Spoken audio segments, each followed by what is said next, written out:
วิสังปนมัยคือថ្ងៃវិសាខយើងបានចាំចេញថ្ងៃព្រះភគវី7ប្រការជ្រះថ្លាវន្តា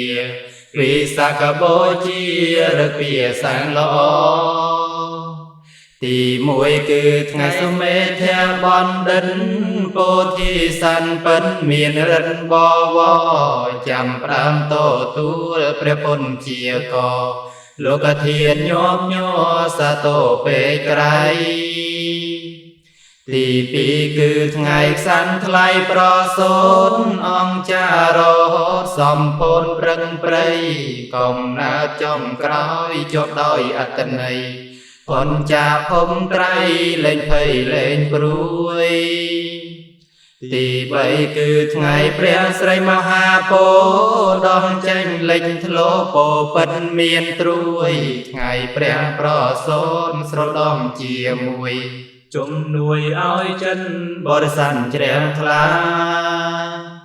ទី4គឺថ្ងៃចំត្រៃត្រាស់ដឹងថ្ងៃមានទីពឹងពំនឹងលោកាជាថ្ងៃព្រះពុទ្ធបរិសុទ្ធអង្គចា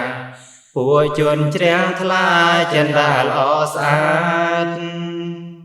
ទី5គឺថ្ងៃអង្គថ្លៃនិព្វានថ្ងៃព្រះទ្រង់ញៀនមានពុទ្ធោវានបច្ឆមវាចាថាកុំប្រមាទអវាទពិសិដ្ឋស្ថិតនៅជាគ្រូ6គឺថ្ងៃប្រឡ័យព្រះធា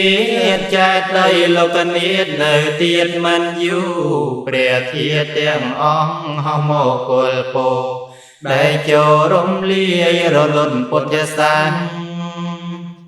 7គឺថ្ងៃជោគជ័យពុន្ធាក្រុមព្រះភគវីឈ្នះមាបានត្រាំងនាំមកនៅសុខវិសេសខ្លាំងណាស់ក្រុមអង្គបានត្រាស់ព្រះធម៌ទេសនាវិសាពនមីថ្ងៃប្រពៃពិតយើងខ្ញុំមានចិត្តនឹងថឹងជ្រះថ្លាវន្តាសំពាំងអង្គព្រះសាងស្តាសូត្រធម៌ថ្វាយផ្កាបូជាប្រទីប